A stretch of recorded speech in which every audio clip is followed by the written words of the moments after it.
On March 15, 2005, an attorney sat inside a South Carolina Sheriff's Department waiting for his client to surrender. The client never walked through the door. His name was Dan Hiers Jr., and this was not the first time he had been inside a police station. For 11 years, Hiers had worn the badge himself. He knew how officers investigated suspects. He knew how warrants worked. And he knew exactly what would happen once police began looking for him. Months earlier, Hiers had been a Charleston police officer. Then a criminal investigation involving a minor changed everything.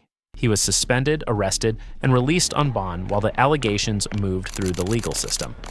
By March 2005, authorities were preparing to arrest him on additional charges. His attorney arranged for him to surrender. But while everyone was waiting at the sheriff's department, something far more disturbing was unfolding at Hiers' home. That same day, police found his 24-year-old wife, Ludimila, dead inside the house. Investigators alleged that she had been shot in the back of the head while she slept. A murder warrant was issued for her husband. But Dan Hiers was already gone. His vehicle was later found abandoned near the Mexican border. No one knew whether he had crossed into Mexico, used a false identity, or received help escaping. The former police officer had suddenly become the man police were hunting. In June 2005, the U.S. Marshals placed Hiers on their 15 most wanted list. His face appeared on television. His case reached audiences across the country. Still, year after year, he remained out of American custody. Then investigators discovered that Hiers had not simply been hiding.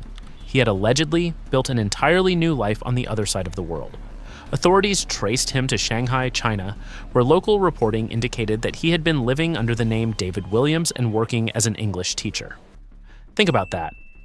While investigators in South Carolina were searching for a former police officer accused of murder, the man they wanted was allegedly standing inside classrooms under another name. Chinese authorities detained Hiers in 2018. It looked like the search was finally over. But it would take almost 8 more years before U.S. authorities could bring him home. Then, in July 2026, Deputy U.S. Marshals traveled to Shanghai and took custody of him.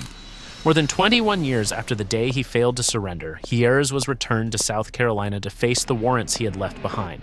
The charges against him have not yet been proven in court, but his story contains a reversal almost impossible to ignore. A man who spent 11 years enforcing the law allegedly disappeared the moment the law turned toward him. The turning point came when he missed that appointment in 2005. Because from that moment forward, Dan Hiers was no longer the officer pursuing a suspect. He was the suspect. And now, after more than 2 decades, the question is no longer where he was hiding. The real question is how a former police officer on the U.S. Marshals' 15 most wanted list was able to create another identity overseas. And why justice took 21 years to bring him back. What do you think?